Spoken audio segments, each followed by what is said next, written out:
Hello, good evening. सगळ्यांना माझा आवाज येतोय का ऐकायला? हो.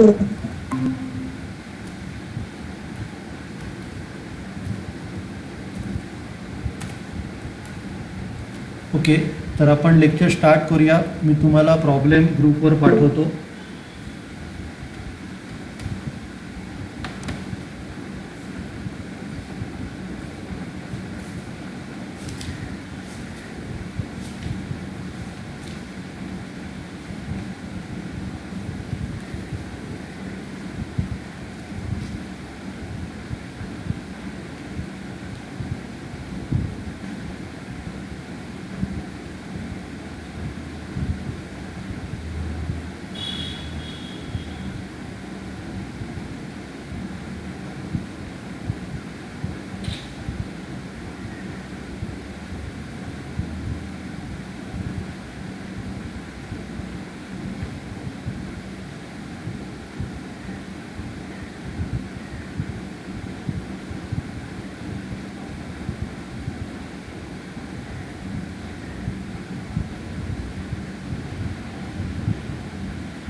ओके, तर तुम्हाला ग्रुपवर मी प्रॉब्लेम पाठवलेला आहे.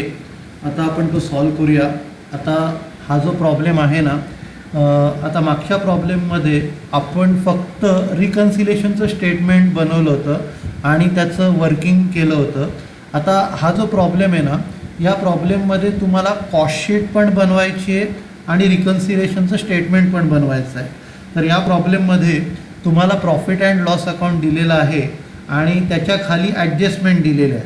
तर प्रॉफिट अँड लॉस अकाउंट जे दिलं आहे ना, ते फायनान्शियल अकाउंट्सप्रमाणे. जे आपण एफ एमध्ये जे trading account, P N L account जे करतो, त्या फायनान्शियल अकाउंट्सप्रमाणे तुम्हाला ते पी एन एल अकाउंट दिलेलं आहे. आता त्याचा प्रॉफिट 1,83,000 आहे. त्याचा प्रॉफिट 1,83,000 आहे. तर इकडे काय करायचं आहे तुम्हाला, तो 1,83,000चा प्रॉफिट घेऊन तुम्हाला कॉस्ट शीट करायची आहे आणि कॉस्ट शीटचा जो प्रॉफिट येईल त्याच्याबरोबर तो टॅली करायचा. समजा आता कॉस्ट शीटचा प्रॉफिट 1,00,000 रुपये आला, तर ते जे 1,83,000चा टॅली कशाबरोबर करायचं, 1,00,000 बरोबर करायचं. ठीक आहे. तर पहिली स्टेप तुम्हाला कॉस्ट शीट बनवायला लागेल आणि नंतर वर्किंग करायला लागेल.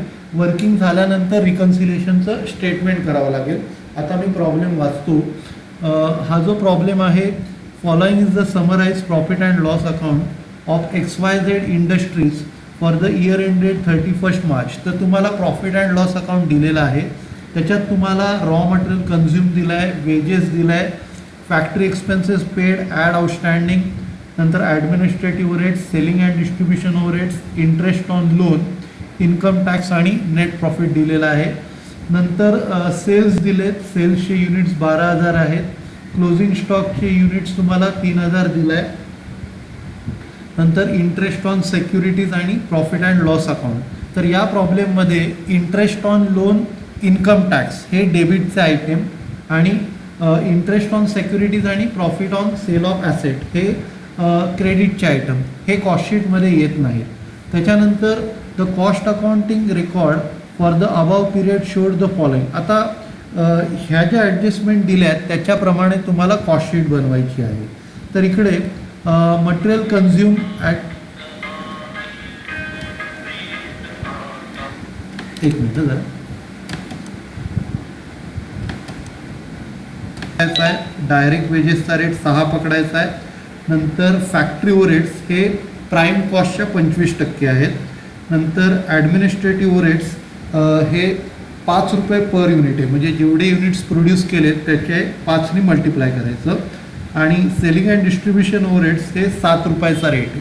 ठीक आहे. तर पहिली स्टेप जसं मी डिस्कस केलं की तुम्हाला कॉस्ट शीट बनवायची आहे. तर मी आता स्क्रीन शेअर करतो.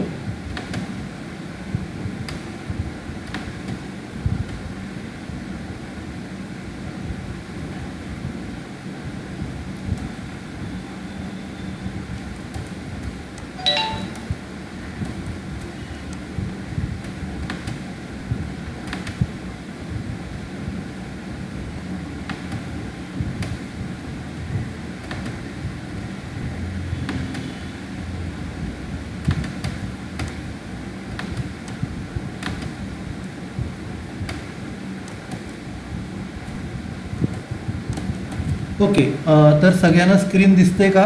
चॅटबॉक्सवर लिहा. सगळ्यांना Yes. स्क्रीन दिसते का? Okay, thank you.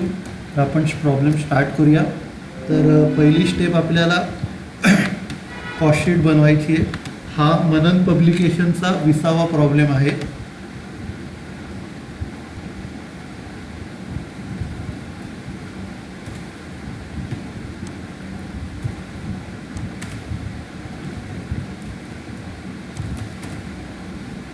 तर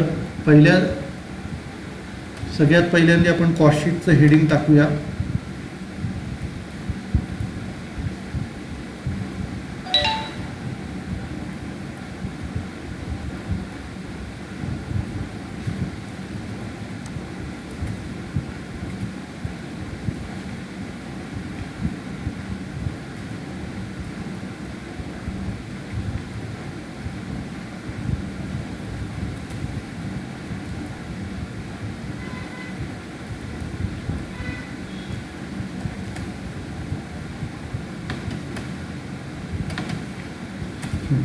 आता या प्रॉब्लेममध्ये आपण सेल केला आहे 12,000 आणि आपला जो क्लोजिंग स्टॉक आहे तो 3,000 आहे. म्हणजे आपल्याला काय करायचं आहे, प्रोडक्शन जर काढायचं असेल तर प्रोडक्शन काढायला आपल्याला युनिट सोल्डमध्ये क्लोजिंग स्टॉक ॲड करायला लागतं. तर युनिट सोल्ड 12,000 आहेत. आपण 12,000 युनिट्स विकलेले आहेत आणि आपल्याकडे क्लोजिंग स्टॉक 3,000 राहिलेला आहे. म्हणजे आपलं जे प्रोडक्शन आहे ते 15,000 आहे. तर पहिली ही नोट करायची, production units equal to units sold plus closing stock. म्हणजे 12,000 युनिट्स आपण विकले आणि 3,000 आपल्याकडे स्टॉक शिल्लक आहे. म्हणजे एकंदरीत 15,000 युनिट्स प्रोड्यूस केले. त्याच्यानंतर आता आपल्याला कॉस्ट शीट बनवायची आहे. तर ही in the books of XYZ industries cost sheet for year ended 31 March 2014. Production 15,000 units आणि सेल्स 12,000 युनिट्स. त्याचा फॉर्मॅट आहे particulars units, cost per unit, total cost, cost per युनिटमध्ये रुपीज आणि टोटल कॉस्टमध्ये रुपीज. तर असा आपला फॉर्मॅट आहे. त्याच्यानंतर आता आपण कॉस्ट शीट स्टार्ट करूया. तर सगळ्यात पहिलं मटेरियल कन्झ्युम येणार.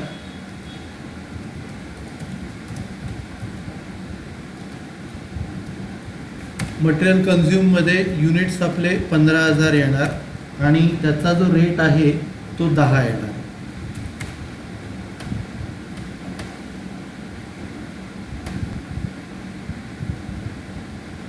तर हे 2 डेसिमलपर्यंत घ्यायचे आहेत आणि आपल्याला टोटल कॉस्ट काढायची आहे. 15,000 इंटू 10 म्हणजे 1.5 लाख. तर आपण युनिट प्रोड्यूस केले 15,000, त्याचा रेट आहे 10 आणि त्याला मल्टिप्लाय करून आपले 1.5 लाख आले. ओके, मटेरियल कन्झ्युम नंतर पुढे वेजेस आहेत. वेजेसचा जो रेट आहे तो 6 रुपये दिला आहे. 6 रुपये 2 डेसिमलपर्यंत घ्यायचे आणि त्याला आपल्याला 15,000ने मल्टिप्लाय करायचं आहे. त्याला 15,000ने मल्टिप्लाय करून आपल्याला 90,000 मिळणार. ठीक आहे. तर आता आपण मटेरियल कन्झ्युम घेतलं, वेजेस घेतलं. आता या दोघांची टोटल प्राईम कॉस्ट या दोघांची टोटल येणार 1.5 लाखमध्ये 90,000 ॲड करायचे, 2,40,000 आणि त्याला 15,000ने भागून आपलं 2 डेसिमलपर्यंत घ्यायचं.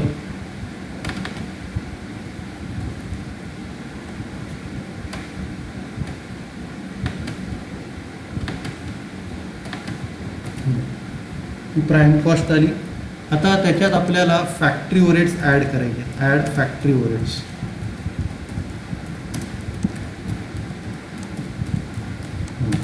तर फॅक्टरी ओव्हरहेड्स क्वेश्चनमध्ये म्हटलं आहे प्राईम कॉस्टच्या 25%. तर 2,40,000च्या 25% फॅक्टरी ओव्हरहेड्स आहे.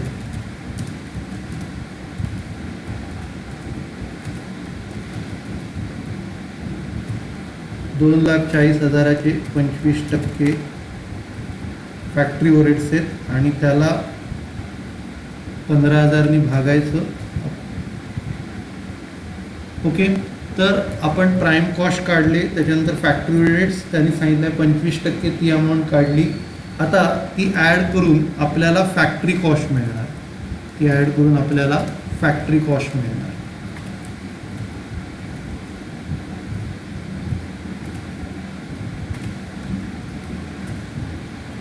आणि त्याचा रेट काढायचा.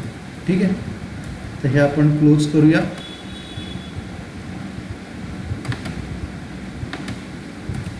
ओके, आता याच्यात आपण ॲडमिनिस्ट्रेटिव्ह ओव्हरहेड्स ॲड करणार. Add administrative overheads.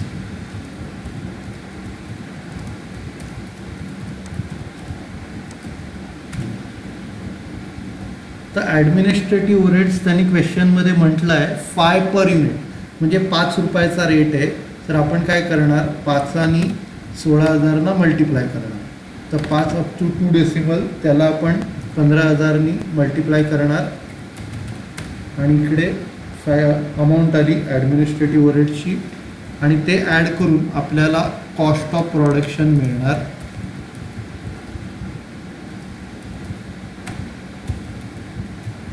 Cost of production आपल्याला ॲड करून मिळेल आणि त्याचा कॉस्ट पर युनिट काढायचा 25.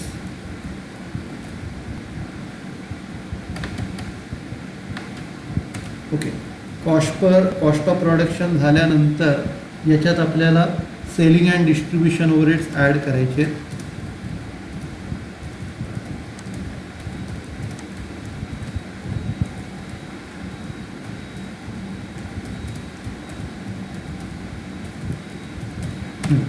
आता सेलिंग अँड डिस्ट्रीब्युशन ओव्हरहेड्स हे 7चा रेट दिलेला आहे आणि त्याला आपल्याला 15,000 मल्टिप्लाय करायचं.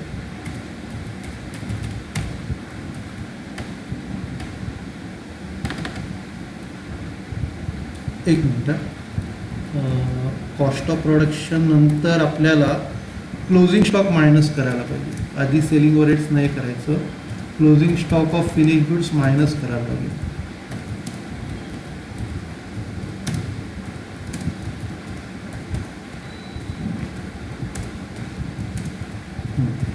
तर closing stock of finish goods आपल्याला क्वेश्चनमध्ये दिला आहे 3,000, म्हणजे 12,000 विकले आणि 3,000 क्लोजिंग स्टॉक आहे. तसं 15,000 आपलं प्रोडक्शन आहे. तर ह्या 15,000पैकी 3,000 क्लोजिंग स्टॉक आहे, तो आपल्याला मायनस करायला लागेल. आणि याला जो रेट घ्यायचा तो कॉस्ट पर युनिटचाच रेट घ्यायचा 25, आणि मग मल्टिप्लाय करायचं 3,000 × 25 म्हणजे 75,000. ओके, तर आपण काय केलं, कॉस्ट ऑफ प्रोडक्शनमधनं पहिलं आपल्याला closing stock finish goods minus करायचं. तर इकडे युनिट्स आणि टोटल कॉस्ट आपण मायनस करायची. 15,000तनं 3,000 वजा केले 12,000, आणि इकडे टोटल कॉस्टमधनं जी टोटल कॉस्ट मायनस केली 3 लाख. ओके, तर हे आपलं आलं cost of goods sold. CPU minus नाही करायचं, CPU तेवढाच राहणार.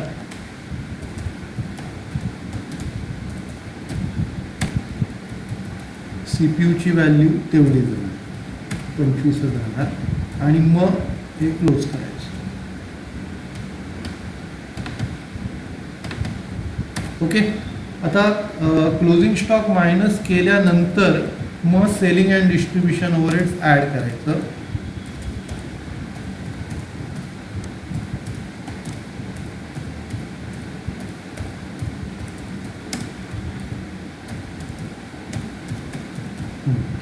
सेलिंग अँड डिस्ट्रीब्युशन ओव्हरहेड्सचा रेट दिला आहे 7, तो 2 डेसिमलपर्यंत घ्यायचा. आणि मग त्याला आता इकडे याला 12,000 मल्टिप्लाय करायचं.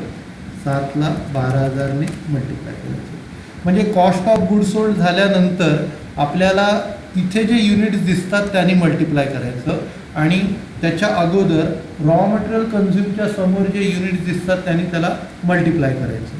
आता हे कॉस्ट ऑफ गुड सोल्ड झालं. आता त्यांची टोटल येणार टोटल कॉस्ट किंवा cost of sales. Total cost किंवा कॉस्ट ऑफ सेल्स ही टोटल येणार.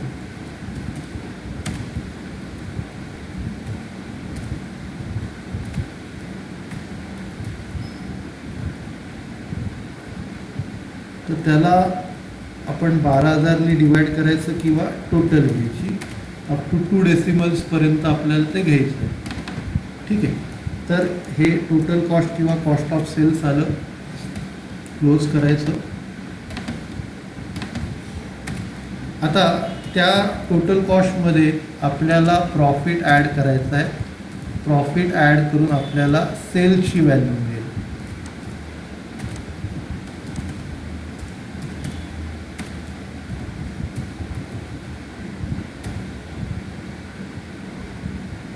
आता इथे सेल्स दिले 4,80,000. सेल 4,80,000 दिलेत, त्याला 12,000नी भागायचं असतं. 40 ही CPU आला, 2 डेसिमलपर्यंत घ्यायचा आणि त्या दोघातला फरक प्रॉफिट. 8 रुपये प्रॉफिट झाला. 96. आता हे क्लोज करायचं.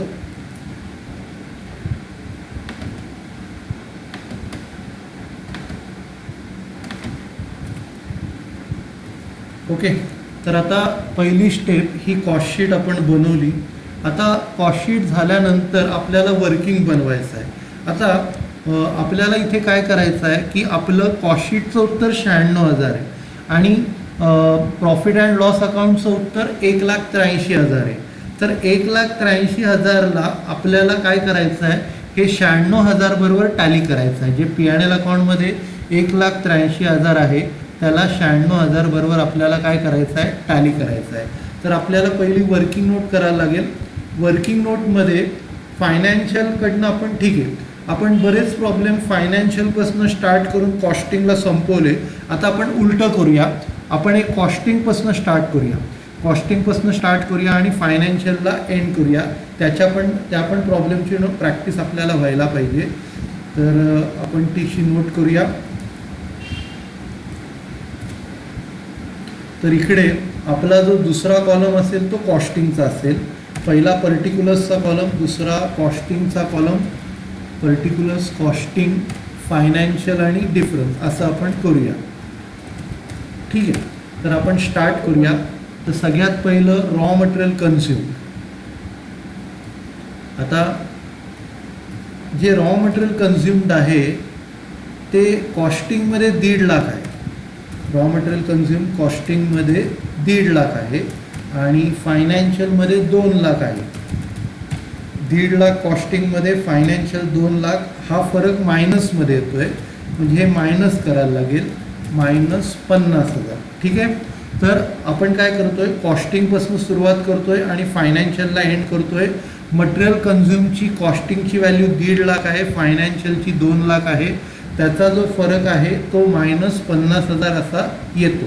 ओके. त्याच्यानंतर वेजेस. वेजेस कॉस्टिंगमध्ये 90,000 आहे. वेजेस कॉस्टिंगमध्ये 90,000 आहे. फायनान्शियलमध्ये तो 75,400 आहे. 90,000 कॉस्टिंगमध्ये, फायनान्शियलमध्ये 75,400. आता याचा डिफरन्स प्लसमध्ये येतो आहे. 90मधनं 75,400 गेले, 14,600 प्लसमध्ये येतो आहे, म्हणजे हे आपल्याला प्लस करायला लागणार. वेजेसचं झालं. त्याच्यानंतर आता फॅक्टरी ओव्हरहेड्स.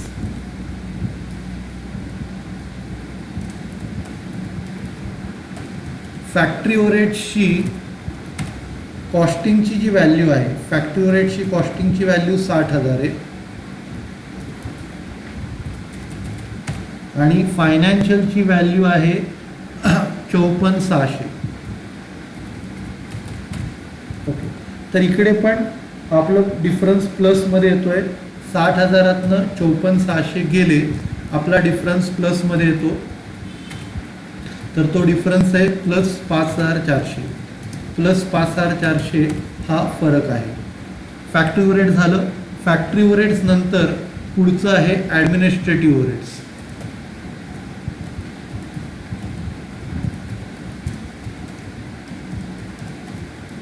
ॲडमिनिस्ट्रेटिव्ह ओव्हरहेड्स हे कॉस्टिंगमध्ये 75,000 आहे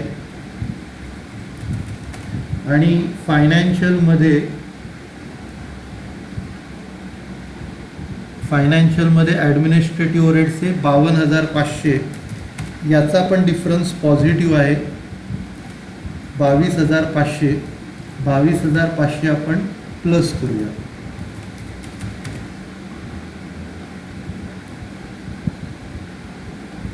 त्याच्यानंतर ॲडमिनिस्ट्रेटिव्ह ओव्हरहेड झाल्यानंतर आपल्याला closing stock of finish goods घ्यायचा आहे. आता closing stock of finish goods आपलं इन्कम आहे. क्लोजिंग स्टॉक हे आपलं इन्कम आहे. क्लोजिंग स्टॉक कॉस्टिंगमध्ये जे आहे ते 75,000 आहे.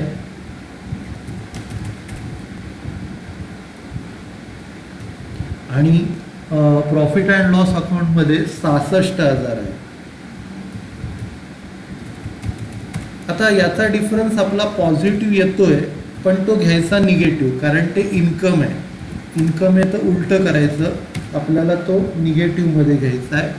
क्लोजिंग स्टॉक झाल्यानंतर सेलिंग अँड डिस्ट्रीब्युशन ओव्हरहेड्स.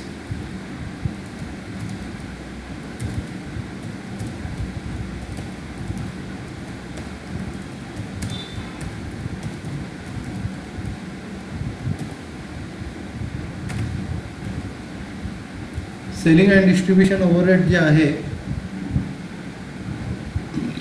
कॉस्टिंगमध्ये आहे 84,000.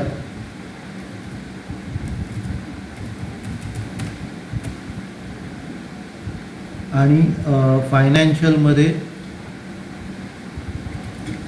96,000. तर इथे डिफरन्स मायनसमध्ये येतोय, तर हा मायनसमध्येच घ्यायचा आपल्याला, -12,000. ओके.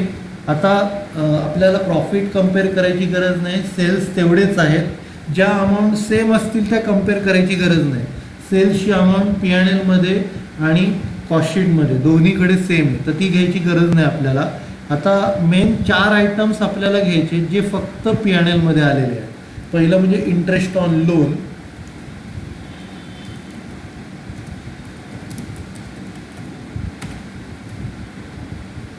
इंटरेस्ट ऑन लोन फायनान्शियलमध्ये फक्त आलेलं आहे 14,000, तर ते आपल्याला मायनस करायचं आहे. त्याचं उत्तर मायनसमध्ये येतं आहे. त्याच्यानंतर इन्कम टॅक्स 7,500, ते पण आपल्याला मायनस करायचं आहे.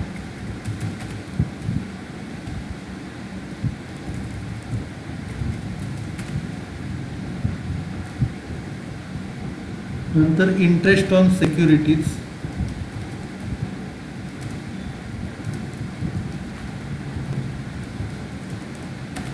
आता हे इन्कम आहे, त्याचं उलटं करायला लागेल तुम्हाला. 17,000 आहे, तर इकडे मायनस आहे, तर तुम्हाला हे प्लस करावं लागेल.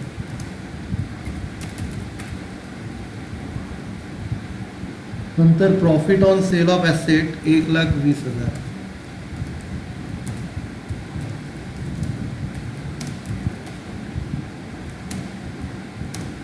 ॲसेट्स हे पण मायनसमध्ये येतं आहे, पण आपल्याला प्लस करावं लागेल. ठीक आहे. तर पहिली स्टेप आपण कॉस्टशीट केली. कॉस्टशीट झाल्यानंतर वर्किंग केलं. आता वर्किंग झाल्यानंतर आपल्याला रिकन्सिलेशनचं सोल्युशन करायचं आहे. ठीक आहे. आता आपण रिकन्सिलेशनचं स्टेटमेंट बनवूया.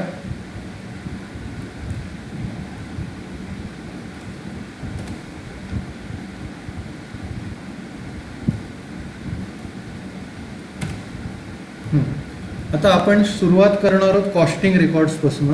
तर पहिलं लिहायचं net profit as per costing records.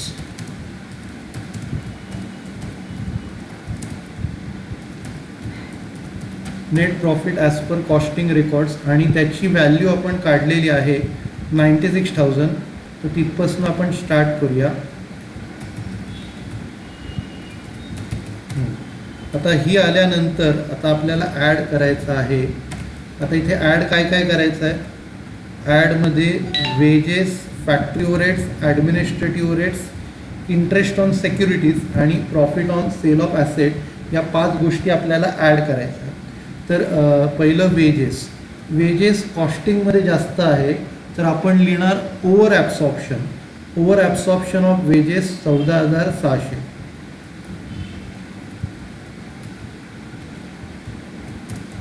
Over absorption of wedges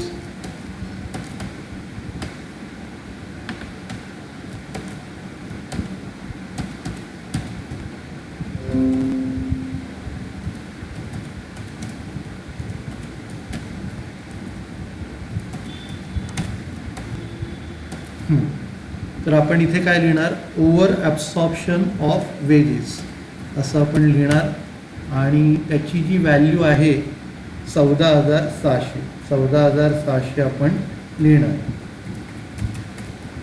over absorption of wedges. त्याच्यानंतर पुढचं जे आहे फॅक्टरी ओव्हरहेड्स. फॅक्टरी ओव्हरहेड्स पण कॉस्टिंगमध्ये जास्त आहे, कॉस्टिंगमध्ये जास्त आहे. तिकडे पण काय लिहिणार, over absorption of factory overheads.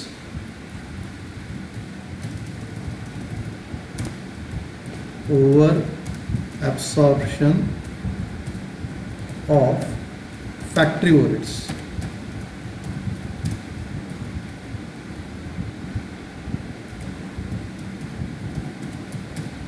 आणि त्याची जी अमाऊंट आहे 5,400.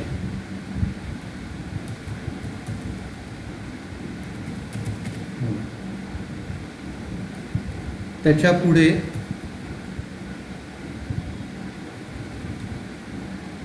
Administrative overheads. ॲडमिनिस्ट्रेटिव्ह ओव्हरहेड्स पण आपलं कॉस्टिंगमध्ये जास्त आहे, तर तिथे आपण काय म्हणणार, over absorption. Over absorption of administrative overheads.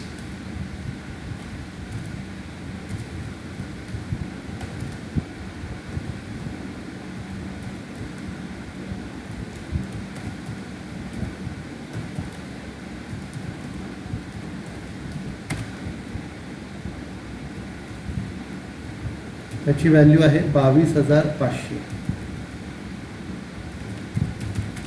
Okay. आता नंतर हे जे इंटरेस्ट ऑन सेक्युरिटीज आणि profit on sale of asset आहे हे फक्त फायनान्शियलमध्ये आलेलं आहे आणि कॉस्टिंगमध्ये नाही आलं. ठीक आहे, तर तसं वर्डिंग्स आपण लिहूया तिकडे.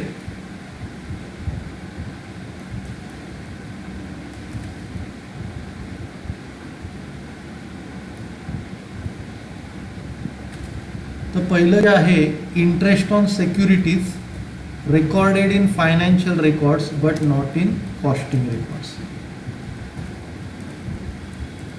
Interest on securities recorded in financial records but not in costing records. ठीक आहे. आणि त्याची जी अमाऊंट आहे 17,000. आणि त्याचप्रमाणे profit on sale of asset पण तसंच आहे. Profit on sale of asset recorded in financial records but not in costing records.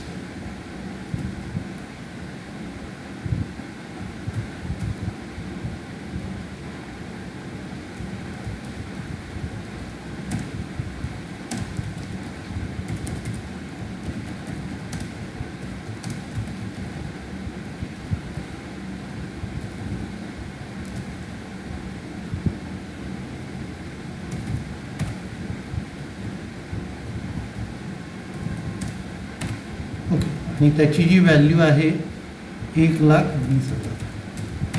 तर हे ॲडचे आयटम झाले. आता आपण ॲडचे आयटम्स ॲड करूया.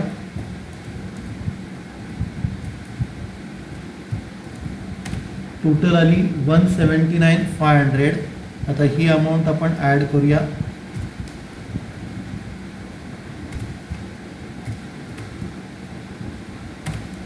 ॲड करून हे क्लोज करूया.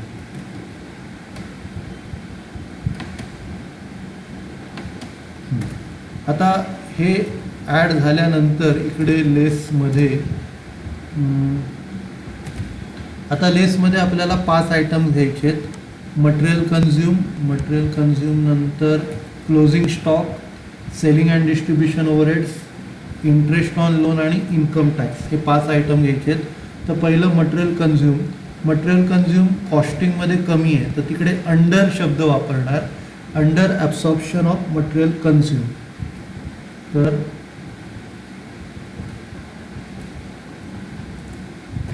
Under absorption of material consume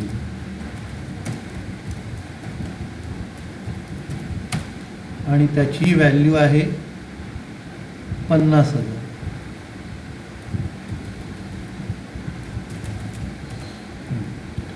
त्याच्यानंतर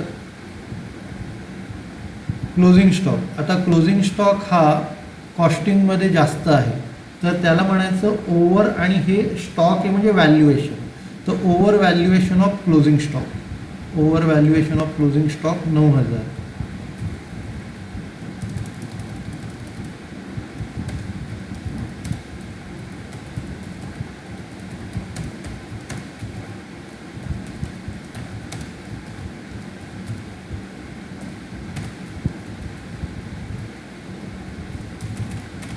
ओव्हर व्हॅल्युएशन ऑफ स्टॉक 9,000.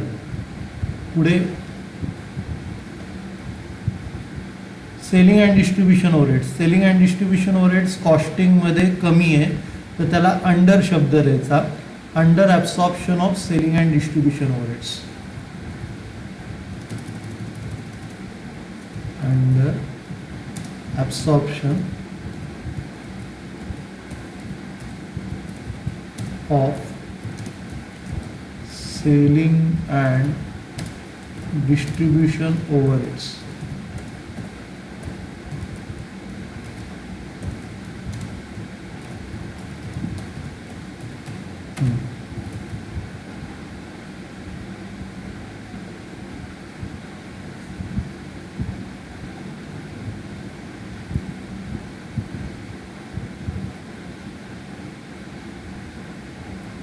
$12,000.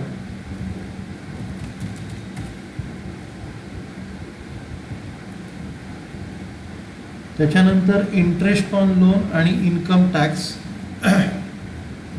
याचं पण तेच आपल्याला वर्डिंग्स लिहावं लागेल.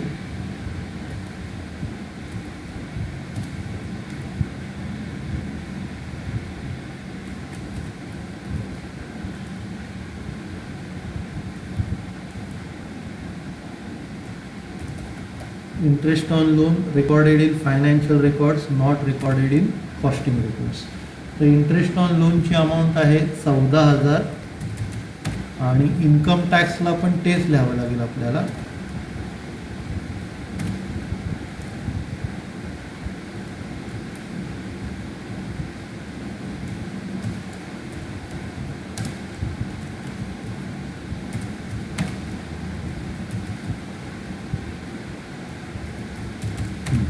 ओके, तर हे लेसचे आयटम झाले. आता यांची टोटल घेऊया आपण.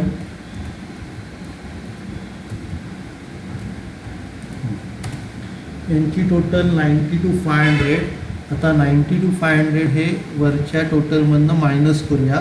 आता आपण बघूया आपलं टॅली होतं आहे का. तर 2,75,500मधनं 92,500 वजा केले, 1,83,000 एकदम परफेक्ट आली. P&L अकाउंटची पण प्रॉफिट हाच आहे. P&L अकाउंटचा पण प्रॉफिट 1,83,000च आहे. तर P&L अकाउंटचा प्रॉफिट आणि हा प्रॉफिट दोन्ही आपला सेम आला. आता याला नाव काय द्यायचं, net profit as per financial records.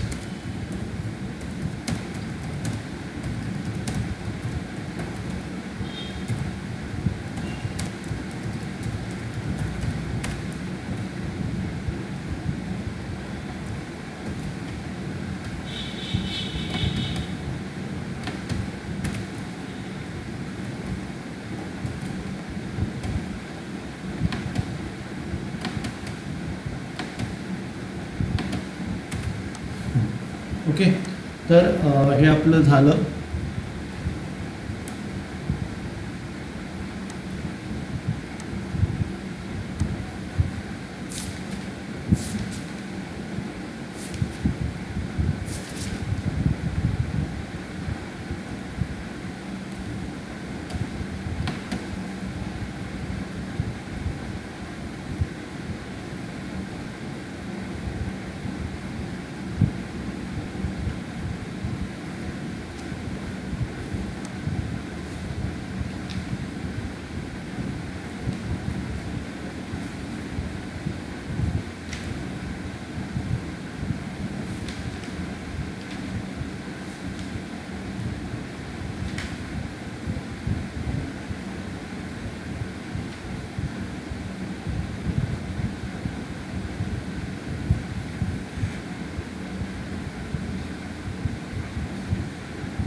Okay, थोडासा वेळ आहे तर मी तुम्हाला एक प्रॉब्लेम पाठवतो.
ओके, नवीन प्रॉब्लेम मी तुम्हाला पाठवला आहे.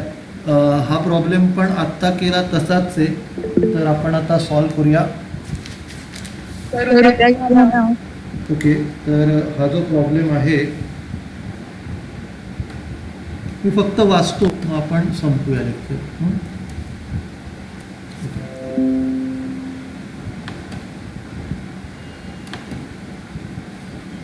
तर हा जो प्रॉब्लेम आहे, following is the summarized profit and loss account of Govind Enterprises.